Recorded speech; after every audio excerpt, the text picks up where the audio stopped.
Akhil Bharatiya Congress committee OBC विभागाच्या राष्ट्रीय स्वयंसेवक मंगल भुजबळ या नगर शहर विधानसभा निवडणुकीसाठी इच्छुक उमेदवार असून त्यादृष्टीनं त्यांनी तयारी सुरू केली आहे. मात्र शेवटी पक्ष जो आदेश देईल तीच आपली भूमिका असून जनतेचा कौल घेऊन पुढच्या काळात आपण दिशा ठरवणार असल्याचं मंगल भुजबळ यांनी सांगितलं आहे. महाराष्ट्र प्रदेश काँग्रेस कमिटीच्या सूचनेनुसार जिल्ह्यातील विधानसभा मतदारसंघातील इच्छुकांचे अर्ज मागवले होते. जिल्हा काँग्रेस कमिटीकडे आलेले हे अर्ज प्रदेश काँग्रेसकडे पाठवले आहेत. प्रदेश काँग्रेसकडून या अर्जांची छाननी केल्यानंतर ते अर्ज राष्ट्रीय काँग्रेसकडे पाठवण्यात येतील. त्यानंतर उमेदवारीचा निर्णय राष्ट्रीय काँग्रेसकडून जाहीर करण्यात येणार आहे.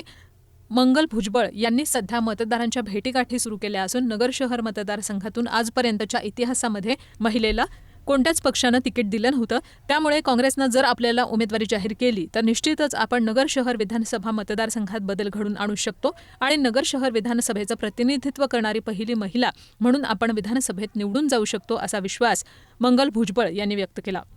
मंगल भुजबळ यांनी काँग्रेस पक्षाकडे इच्छुक उमेदवार म्हणून अर्ज भरल्यानंतर नगर शहरात ओबीसींची संख्या 60% असल्यानं सर्वप्रथम त्यांनी 13 ऑगस्टला काँग्रेसचे राष्ट्रीय ओबीसी अध्यक्ष माजी मंत्री अजय सिंह यादव आणि काँग्रेस ओबीसी प्रदेशाध्यक्ष भानुदास माळी यांना अहिल्यादेवी होळकर या ओबीसी प्रवर्गातील असल्यानं त्यांच्या पुण्यतिथीनिमित्त चौंडी आणि नगर शहरात आणून काँग्रेस ओबीसीचा मेळावा घेऊन विधानसभेसाठी वातावरण निर्मिती केली. त्याचवेळी नगर शहरातील वेगवेगळे सामाजिक आणि राजकीय प्रतिनिधी यांच्याशी राष्ट्रीय ओबीसी अध्यक्ष यांनी चर्चा करून ओबीसी मेळाव्यात मंगल भुजबळ यांना नगर शहरात विधानसभेसाठी वातावरण चांगलं असून त्यांच्यासाठी वरिष्ठ पातळीवर प्रयत्न करणार असल्याचं सांगितलं होतं. तसंच काँग्रेस ओबीसी प्रदेशाध्यक्ष भानुदास माळी यांनी काँग्रेस महिलांना 33% आरक्षण देणार आहे असं स्वतः खासदार राहुल गांधी यांनी सांगितलं असल्यानं महाराष्ट्रातील ओबीसी उमेदवारांच्या यादीत त्यांनी महिला म्हणून भुजबळ यांचं नाव काँग्रेस प्रदेशाध्यक्ष नाना पटोले यांच्याकडे शिफारस करून पाठवलं असल्याचंही सांगितलं. परिणामी इच्छुक उमेदवारीच्या त्यांच्या नावाला पक्षातूनच पाठबळ मिळाल्याचं दिसलं. त्यामुळे सध्या भेटीगाठी आणि नागरिकांचे प्रश्न जाणून घेण्यासाठी मंगल भुजबळ नागरिकांशी संपर्क करत आहे. शहरातील MIDC त्याचबरोबर शहरातील मूलभूत प्रश्न याकडे प्रामुख्यानं त्यांनी आपलं लक्ष केंद्रित केलं आहे. बेरोजगारी मिटवण्यासाठी MIDCमध्ये मोठमोठे प्रकल्प आणणं गरजेचं आहे. त्याचप्रमाणे नगर शहराजवळ असलेल्या पर्यटन स्थळांचा जर विकास केला तर त्याचा फायदा अहमदनगर शहराला होऊ शकतो. परिणामी अहमदनगर शहराची आर्थिक स्थितीही सुधारू शकेल असाही अजेंडा मंगल भुजबळ यांच्याकडे आहे.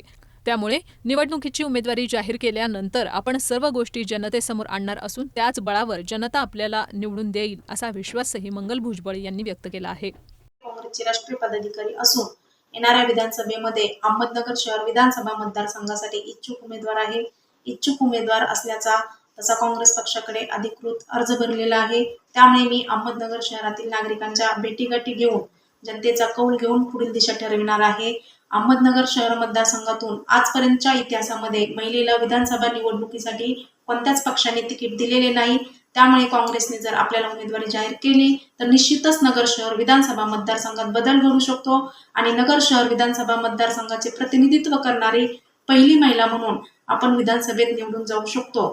काँग्रेस पक्षाकडे इच्छुक उमेदवार म्हणून अर्ज भरल्यानंतर सर्वप्रथम मी विधानसभेच्या दृष्टीने 13 ऑगस्ट रोजी अहिल्यादेवी होळकर यांच्या पुण्यतिथी निमित्ताने काँग्रेसचे राष्ट्रीय अध्यक्ष माजी मंत्री कॅप्टन अजय सिंह यादव साहेब आणि काँग्रेसचे ओबीसी प्रदेशाध्यक्ष भानुदास माळी साहेब यांना अहमदनगर शहरामध्ये आणून काँग्रेसचा ओबीसी मेळावा घेतलेला आहे. या मेळाव्यामध्ये राष्ट्रीय अध्यक्ष कॅप्टन अजय सिंह यादव साहेब यांनी माझ्यासाठी वरिष्ठ पातळीवर प्रयत्न करणार असल्याचे सांगितलेले आहे. नगर शहरातील विविध सामाजिक आणि राजकीय प्रतिनिधी यांच्याशी चर्चा करून त्यांनी माझ्यासाठी चाचपणी केलेली आहे आणि त्यामध्ये त्यांना माझ्यासाठी सकारात्मक वातावरण दिसल्यामुळे त्यांनी वरिष्ठ पातळीवर प्रयत्न करणार असल्याचे सांगितलेले आहे. त्याचप्रमाणे प्रदेश ओबीसी अध्यक्ष भानुदास माळी साहेब यांनी साहेब हे येणाऱ्या विधानसभेमध्ये महिलांना 33% आरक्षण देणार असल्यामुळे महाराष्ट्रातील ओबीसीच्या यादीमध्ये त्यांनी महिला म्हणून माझे नाव काँग्रेस प्रदेशाध्यक्ष नाना पटोले यांच्याकडे शिफारस करून पाठवले असल्याचे सांगितलेले आहे. त्यामुळे एक प्रकारे मला पक्षातूनच चांगले बळ मिळत असून माझ्या दृष्टीने पक्षामध्ये सकारात्मक वातावरण आहे. त्यामुळे मी अहमदनगर शहरातील नागरिकांच्या भेटीगाठी घेऊन त्यांचे प्रश्न जाणून घेत आहे आणि त्यांना जाणून घेऊन जनतेचा कौल घेत आहे. अहमदनगर शहरामध्ये विकासाच्या दृष्टीने जर आपण पाहिलं तर MIDC मध्ये मोठमोठे उद्योग आणणं गरजेचे आहे. MIDC मध्ये युवकांची बेरोजगारी मिटवण्यासाठी कोणते प्रकल्प आणले पाहिजे आणि ते कसे राहिले पाहिजे याचे विजन माझ्याकडे आहे. त्याच पद्धतीने शहरातील महानगरपालिका आणि महसूल विभागाच्या जमिनी व ऐतिहासिक पर्यटन स्थळांच्या माध्यमातून अहमदनगर शहरामध्ये चांगली पर्यटन स्थळे निर्माण केली तर अहमदनगर शहराला त्याचा चांगला फायदा होईल आणि अहमदनगर शहराचे आर्थिक उत्पन्नही चांगले राहील असाही अजेंडा माझ्याकडे आहे.